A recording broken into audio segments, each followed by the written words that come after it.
할렐루야. 오늘 귀한 특송 감사합니다. 오늘 함께 보신 본문으로 우리를 자유케 하시는 진리 네 번째 우리 시간을 갖도록 하겠습니다.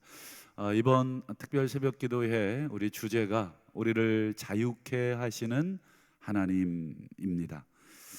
그렇기에 우리가 자유케 되기 위해서는 하나님이 어떤 분이신가 하는 것을 우리가 다시 한번 공부할 필요가 있다. 다시 한번 하나님이 어떤 분이신가 하는 것을 우리의 삶 속에 체험할 필요가 있습니다. 하나님이 어떤 분이신가 하는 것을 이 사도 요한이 아마 가장 잘 표현을 하셨다고 생각을 하는데요. 요한 1서 4장에만 보면 두 번이나 하나님을 이렇게 표현하고 있습니다. 하나님은 사랑이시라. 그리고 4장 16절에도 보면 하나님이 우리를 사랑하시는 그 사랑을 우리가 알고 믿었노니 하나님은 사랑이시라. 요한일서 4장에만 하나님이 사랑이라는 말을 두 번이나 요한은 강조하고 있습니다. 그렇다면 하나님이 사랑이라고 하는 것을 우리가 알아야 되는데 어떻게 알 수가 있을까? 하나님이 사랑이라는 것은 지금 우리가 글자로 읽어서 머리로 우리가 알 수 있고, 또 우리 박사들처럼 얼마든지 성경을 연구해서 논문으로 써서 발표할 수도 있겠죠. 우리가 성경을 읽고 또 이 구절들을 암송하고 논문을 쓰고 또 논문을 읽는다고 하나님이 사랑이라는 것을 다 알 수 있을까? 물론 거기에서 시작하는 것은 맞겠죠. 우리가 하나님이 누구신가 우리에게 전해준 말씀을 통해서 하나님이 지금 사랑이라는 것도 지금 알게 된 것이고 또 이미 알게 된 것입니다. 그러나 우리 성경에서 말하는 이 안다라고 하는 개념은 단순히 이 머리 지식에서만 그치는 것이 아니라 우리의 체험, 우리의 경험을 통해서 하나님을 알고 더 나아가서 하나님이 사랑이라는 것이 무슨 뜻인지를 아는 것이죠. 우리 자녀들이 우리 부모님의 사랑을 물론 학교에서 교과서를 통해서 선생님의 가르침을 통해서도 알게 되지만 실제로는 함께 살면서 부모님이 나를 위해 헌신하시고 또 나를 위해서 참아주시고 또 나를 위해서 어떻게 애를 써주셨는가를 보고 경험으로 알게 되고, 그리고 나이가 더 들고 철이 들어서 우리 부모님이 어떻게 나를 위해서 애쓰셨구나 하는 것을 자연스럽게 같이 살면서 경험하게 됩니다. 그것처럼 우리 하나님의 사랑도, 또 하나님이 사랑이라고 하는 것도 우리가 신앙생활을 통해서 경험을 통해서 알게 됩니다. 특별히 또 우리가 어떻게 알 수 있냐면 요한일서 2장 4절을 한번 보실까요? 그를 아노라, 하나님을 내가 압니다. 하나님이 사랑이신 것도 알고 또 하나님이 전능하신 것도 알고 하나님이 누구신지 내가 압니다. 이렇게 말을 하고 그 다음 보시면 그분의 계명을 지키지 아니하는 자는 거짓말하는 사람입니다. 그러니까 이게 그 고백이 거짓말이 아니라 안다는 것은 사실이겠죠. 내가 그분을 압니다. 사랑이라는 것도 진리시라는 것도 또 우리가 성경을 통해서 우리가 하나님을 압니다. 그것 자체는 틀린 것은 아닌데 성경에서 말하는 거짓말이라는 것은 암과 그 다음에 우리가 순종하는 것과 이 분리될 때 그게 거짓말이라 하는 것이죠. 이런 거랑 비슷하지 않겠나 싶어요. 평생을 내가 당신을 사랑한다고 누군가가 말을 했다고 가정을 해볼게요. 나는 당신밖에 없습니다. 정말 당신 너무너무 사랑하고 너무너무 좋아합니다. 그런데 상대방이 그 말을 듣고는 나에게 청원을 합니다. 이 사람이라면 내가 함께 할 수 있겠다. 그래서 청원을 해요. 그런데 그 청원을 내가 받아들이질 않는다면 그동안 내가 사랑한다고 했던 거, 내가 당신을 안다고 했던 거, 그거 사실은 다 거짓말이 될 가능성이 아주 높을 겁니다.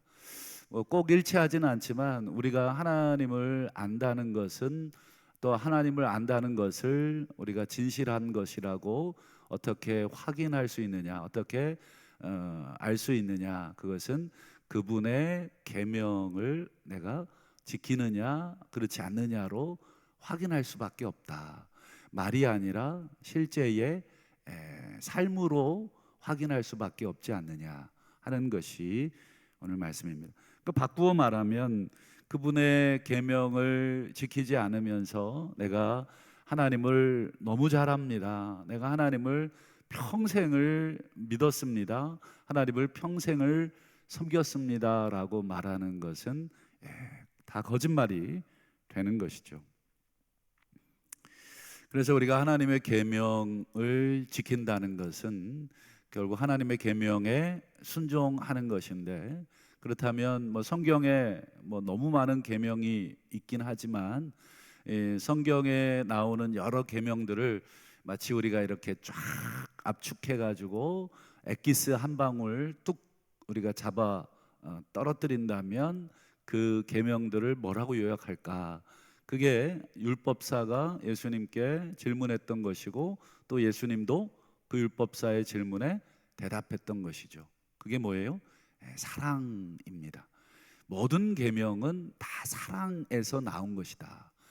예를 들어서 우리 부모님들이 자녀들에게 야, 이제 TV 좀 그만 봐라, 그리고 공부 좀 해라, 야, 그리고 좀 씻어라, 밥 먹어, 이거 먹어, 이 반찬도 먹어, 그리고 이것저것 나름의 잔소리 아닌 명령을 하시잖아요. 그 모든 명령들, 또 아이들 입장에서는 잔소리가 되겠지만 그 모든 잔소리의 그 시작은 뭐예요? 아이의 인생을 내가 망쳐버려야지, 내가 이거 먹여서 아이 건강을 망하게 해야지. 이런 부모는 일단 자격이 없고, 이런 부모는 아무도 없겠죠. 모든 잔소리, 모든 또 책망, 모든 야단은 다 애정이 있을 때 하는 것입니다. 애정을 기본적인 애정을 갖고 있지 않으면 사실 그런 명령도, 그런 잔소리도, 그런 야단도 치질 않는 것입니다. 어찌됐건 간에 이 하나님의 모든 계명들, 우리를 향한 때로는 책망의 계명도 있고 잔소리 같은 계명도 있고 사랑의 계명도, 우리가 부모가 되어 보시고 그리고 누군가를 사랑해 본 경험이 있다면 그 경험에서 우리가 알 수 있듯이 이 모든 것은 다 하나님이 우리를 사랑하시는구나, 그리고 우리에게 순종을 통해서 당신에 대한 사랑을 요구하시는구나 라고 하는 것을 우리가 알게 됩니다. 그래서 성경에 나오는 여러 계명들을 쫙 이렇게 압축했을 때 딱 떨어지는 그 계명은 요한일서 2장 8절에 요한이 이렇게 얘기하죠. 내가 다시 너희에게 새 계명을 씁니다. 새 계명을 처음 쓰는 게 아니라 다시 씁니다. 이미 우리에게 이 계명을, 새 계명을 말씀하셨습니다. 여러분, 하나님께서 우리에게 명령하신 새 계명이 뭔가 우리는 익히 성경을 통해서 알고 있습니다. 요한복음 13장, 이것도 요한이 썼는데 요한복음 13장에 보면 예수님께서 이미 새 계명을 너희에게 준다. 너희가 서로 사랑하라. 내가 너희를 사랑한 것 같이 너희도 서로 사랑하라. 이게 새 계명입니다. 그 새 계명을 요한일서 2장 8절에서 다시 요한은 너희에게, 우리에게 씁니다, 가르칩니다 라고 하고 있습니다. 그렇다면 우리가 하나님을 사랑한다, 우리가 하나님을 안다는 이 말이 참이 되려면, 이것이 진실이 되려면 우리에게 주신 이 새 계명, 즉 서로 사랑하라는 것, 이것을 우리가 어떻게든지 간에 지키려고 애를 쓰고, 우리가 100% 100점을 받지 못한다 그래서 우리가 사랑하려고 하는 노력을 하나님이 다 가짜라고 하시는 것은 절대 아닙니다. 우리가 100점을 향해서 달려가지만 어떤 학생은 50점, 어떤 학생은 뭐 70점, 90점, 때로는 100점, 각자가 다 점수는 다를 것입니다만 그 100점을 향해서 애쓰는 그 모습은, 만약에 그것이 진실하다면 그 점수가 중요한 것이 아니라 그 노력하는 모습이 하나님 앞에서는 참이 될 것입니다. 그런 면에서 오늘 마지막으로 우리가 서로 사랑하라는 이 계명, 그 계명에 순종하는 것, 그것이 하나님을 안다는 것, 그것이 사랑의 하나님을 우리가 안다는 뜻이 되는데, 이 사랑하라는 것이 무슨 뜻인가? 마지막으로 그 시작점을 우리가 어떻게 잡아야 할까? 우리가 서로 사랑하라는 이 계명을 들으면 마음에 어떠십니까? 확 부담이 오시죠. 내가 사랑하는 배우자나 내가 사랑하는 자녀들이나 또 내가 사랑하는 사람을 사랑하는 것은 너무너무 쉽습니다. 마치 숨을 쉬는 것처럼 전혀 어색하지도 않습니다. 그냥 자연스럽습니다. 그를 향한 나의 기도도 진실한 기도고, 그를 향한 나의 안부 전화나 그를 향한 나의 대화, 모든 것이 숨을 쉬듯이 자연스럽고 아주 편안한 것이 사랑입니다. 그러나 우리가 사랑하지 않는 사람, 뭐 성경의 표현대로 하자면 원수, 또 미워하는 사람, 우리가 얼마든지 살아가면서 모든 사람을 동일한 그 분량처럼 동일한 가치로 사랑할 수는 없습니다. 우리가 다 사람이고 한계가 있기에 사람마다 우리가 베풀 수 있는 사랑, 또 느낄 수 있는 사랑은 조금씩 다르고 때로는 없는 경우도 있습니다. 그러면 우리가 사랑하는 사람을 사랑하는 것은 너무너무 쉬운 명령인데, 하나님이 우리에게 서로 사랑하라는 이 명령은 정말 우리가 사랑하는 사람만 포함된 명령은 아니겠죠. 그 명령 안에는 정말 우리가 사랑하기 힘든 그 사람도 있겠고, 때로는 우리를 공격하는 사람도 있겠고, 때로는 우리를 아주 미워하는 사람도 있을 것입니다. 그 사람을 향해서도 우리가 서로 사랑하라는 이 명령이 유효하다면, 우리가 이 말씀이 우리에게 그렇게 요구하고 있다는 것을 우리가 믿는다면, 이 약속을 우리가 반만 딱 접어서 반만 실천할 수는 없는 노릇이겠죠. 그렇다면 우리가 서로 사랑하라는 이 명령을 어떻게 시작을 해야 될까? 어디에서부터 시작을 해야 될까? 아직까지는 사랑하는 사람에게는 내가 100점짜리 사랑을 줄 수 있지만, 내가 미워하고 또 나를 미워하는 사람에게는 내가 10점도 주기를 어려운데, 이 사랑을 내가 어디서부터 어떻게 시작을 할 수 있을까? 오늘은 우리가 아주 공부로 표현하면 아주 기초반부터 이 사랑을 좀 했으면 좋겠습니다. 아주 뭐 구구단부터, 우리가 뭐 구구단도 아직 못 외운 우리 초등학생인데 뭐 고등학생들이 배우고 있는 뭐 미적분을 우리가 할 수는 없는 노릇입니다. 그러기에 우리 서로 사랑하라는 이 계명은 사실은 구구단부터 미적분까지 다 포함할 텐데, 우리가 할 수 있는 가장 낮은 단계의 이 사랑부터 오늘 우리가 마지막으로 살피고 결론을 맺을까 합니다. 우리 세 계명을 말씀하신 요한일서 2장 8절 그 다음이 2장 9절이겠죠. 2장 9절을 한번 보실까요? 서로 사랑하라는 세 계명을 내가 다시 씁니다라는 8절 말씀 다음에, 우리가 아는 대로 서로 사랑하십시오 이렇게 쓸 줄로 생각을 했는데, 세 계명의 핵심은 너희가 서로 사랑해라. 이게 세 계명의 실제적인 문자적인 명령입니다. 그런데 요한은 세 계명을 말한 다음에 형제를 미워하는 것을 먼저 말합니다.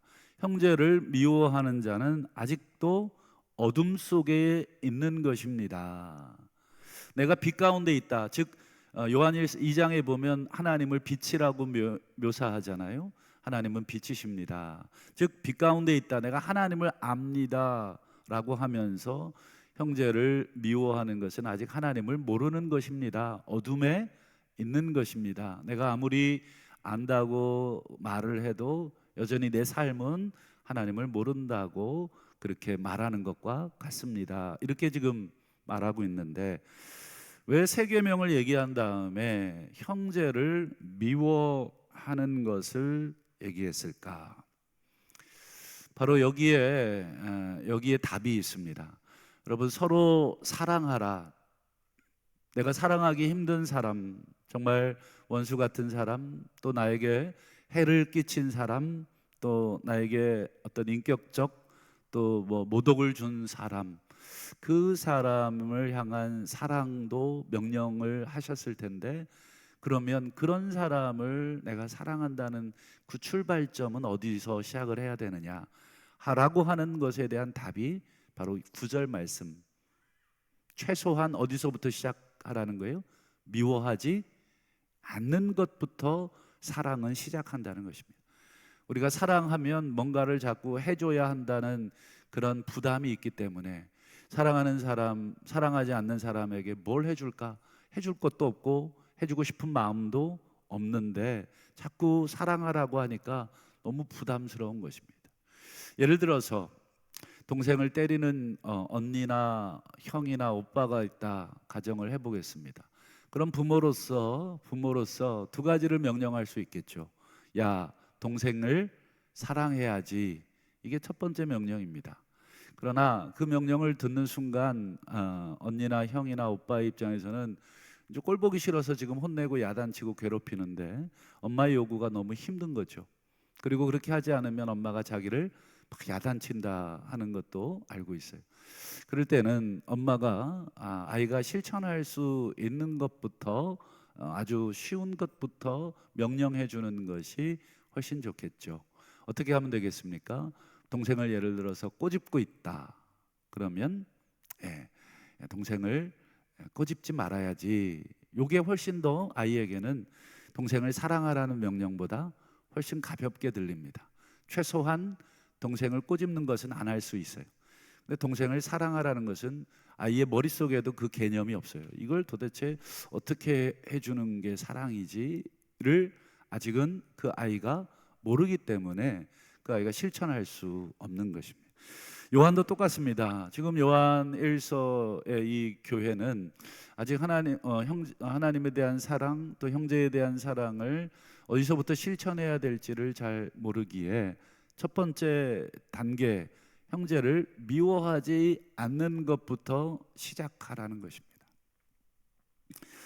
놀랍게도 요한만 그런 가르침을 한 것이 아닙니다. 사도 바울이 기록한 여러분 편지 중에 여러분 사랑 그러면 가장 먼저 떠오르는 성경이 있죠. 고린도전서 13장. 여러분 고린도전서 13장에 보면 바울이 사랑에 대해서 총 15가지로 묘사를 합니다. 그런데 그 15가지 묘사 중에 절반 이상이 어떻게 기록이 되어 있는지 한번 보여드리겠습니다. 한번 보실까요? 4절, 5절, 6절 보시면 총 8번인데 하지 않는 것을 기록합니다. 사랑은 무례하게 시기하지 않는 것부터 자랑하지도 않고 교만하게 하지도 않고 무례하게 행하지도 않고 자기 유익을 구하지도 않고 화내지도 않고 악한 것을 생각하지 않고 불의를 좋아하지 않고 그 앞에 뒤에까지 다 치면 사실은 않고의 확장입니다. 예를 들어서 오래 참고는 뭐예요? 뭐 여기에 다 들어가는 참는다는 것은 뭐 하지 않는 것에 사실은 포함되는 거죠. 실제로 사도 바울도 사랑의 시작을 뭘 자꾸 하는 것으로 우리가 생각하지 않도록 일단은 상대방에게 이런 것들을 하지 않는 것부터 사랑을 시작하는 것입니다. 예를 들어서 상대를 칭찬하지는 못할 망정 상대를 욕하지 않는 것부터 시작하는 것입니다. 상대에게 우리가 뭔가를 주지는 못할 망정 상대방에게 있는 것을 뭔가를 뺏어오지 않는 것부터 시작하는 것입니다. 동생의 등을 두들기면서 이렇게 칭찬하지는 못하겠지만 동생을 꼬집지 않는 것부터 동생에 대한 사랑은 시작한다는 것입니다. 서로 사랑하라 새 계명이 우리에게 부담스럽죠. 왜냐? 이것은 고등학교 이상의 그 수준을 요구하는 명령이기 때문에 그렇습니다. 이 명령이 아직까지 우리가 도달하기 어려우시다면 우리는 무엇부터 시작해야 되겠습니까? 그 아랫 단계의 사랑부터 뭐뭐 하지 않는 것부터 우리가 시작을 해야 되는 것입니다. 남편에 대한 사랑이 없는데 나만 홀로 싹 다 밥 먹고 싹 다 치워버리는 게 아니라 그래 자고 있는 남편 일어나서 밥 먹을 수 있도록 치우지 않는 것부터 그 사랑을 제가 꼭 남편이 그렇다는 뜻이 아니라 예를 들어서 그런 것입니다. 우리가 누군가에게 해코지하지 않는 것부터 누군가를 모욕하지 않는 것부터 시작하는 것이 사랑입니다. 그 구체적인 가르침이 이미 구약에 이미 시작되어 있었죠. 우리 출애굽기 23장 5절을 우리 한번 볼까요? 그러니까 미워하는 사람이 지나간 게 아니라 미워하는 사람의 나귀가 짐을 싣고 엎드려져 있어요. 그러니까 이게 누가 일으켜 세워줄 사람도 없고 나귀는 짐을 지고 그냥 끙끙대고 있어요. 근데 가만 보니까 옆집 개똥이 나귀예요. 내가 사랑하는 개똥이라면 보자마자 달려가서 일으켜 세워주겠지만 정말 꼴보기 싫은 개똥이, 여러분 그 개똥이가 꼴보기 싫으면 그 집에 있는 모든 게 꼴보기 싫죠. 참 이게 인간입니다. 그 집과 내가 원수면 그 집 자식들도 막 꼴보기 싫어하는 것이 우리 인간의 참 연약한 인격인데 그 집 나귀가 자빠져 있는 거잖아요. 어떻게 하라는 것입니까? 내버려 두지 말고 뭐뭐 하지 말고부터 시작하는 것입니다. 이것이 사랑의 시작입니다. 이미 구약 때부터 하나님께서 인간들에게 우리들에게 사랑은 상대방에게 해를 끼치지 않는 것, 물론 그 다음 단계 일으켜주는 것까지, 이것이 100점짜리 정답이겠지만 최소한 지나가는 옆집 개똥이 나귀를 잡아뜨리는 일은 하지 않아야 되겠고, 나귀가 구덩이에 빠지도록 그 앞에다가 이렇게 구멍을 파놓는 일도 하지 말아야 되겠습니다. 한마디로 우리 상대방에 대한 미움의 감정이 우리의 행동이나 우리의 태도가 되지 않도록 하라는 것입니다. 누군가에 대한 미운 감정, 누군가에 대한 서운한 감정, 원수에 대한 그런 감정이 우리의 행동으로 드러나지 않도록 일단 하라. 거기서부터 우리의 사랑은 시작이 되어야 한다. 말씀을 맺겠습니다. 우리가 진리가 우리를 자유케 한다는 이 말씀, 그리고 우리를 자유케 하시는 이 하나님이라고 하는 이 말씀, 우리가 그대로 믿는 줄로 믿습니다. 진리가 우리를 자유케 한다는 이 말의 더 정확한 의미는 바로 이 진리에 순종할 때 우리가 하나님이 누구신지, 하나님이 어떤 분이신지, 하나님이 무엇을 원하시는지를 알게 되고, 거기에 우리가 순종할 때 그 순종한 진리가, 또 더 정확하게는 그 순종한 진리의 하나님께서 우리 안에 있는 모든 어두움들을 하나씩 둘씩 쫓아내기 시작한다는 뜻이 되겠습니다. 그래서 그동안 우리를 누르고 있었던 마음의 짐들, 또 육체의 고통들을 하나님께서 벗겨 주신다고 하는 말씀의 뜻이 이 안에 있습니다. 바라기는 오늘 이 시간 이후 또 올 한 해 우리가 서로 사랑하라, 사랑의 하나님이 주시는 이 계명을 우리가 어디서부터 순종해야 될까? 우리 각자의 출발점이 다 다를 것입니다.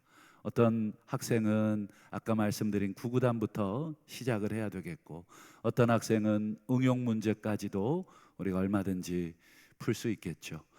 최소한 우리의 단계가 어디인지를 우리는 스스로 잘 알고 계실 줄로 믿습니다. 하나님 앞에 정직하게 내 지금 수준을 잘 고백하시고, 그 수준에 맞는 문제, 그 수준에 맞는 우리의 행동들을 하나님 앞에 다시 한번 확인하시고, 거기서부터 우리가 사랑의 하나님이 주시는 이 명령에 순종하심으로 2024년 한 해 우리가 진리로 자유케 되는, 또 진리의 하나님이 우리를 하나 둘 어둠으로부터 자유케 하시고, 우리의 심령을 밝게 하시고, 우리의 마음을 밝게 하시고, 또 우리의 얼굴을 밝게 하심으로 2024년 우리 한 해 마무리할 때 정말 해와 같이 우리의 삶이 빛나고, 우리의 얼굴이 빛나고, 우리의 심령이 빛나고, 그래서 하나님께서 우리의 삶에 다시 한번 어떤 점수를 매기실까? 우리가 연말에 다시 한번 하나님 앞에 그 시험지를 가지고 서는 그런 복된 우리의 삶이 다 되시기를 주님의 이름으로 축복합니다. 기도하겠습니다.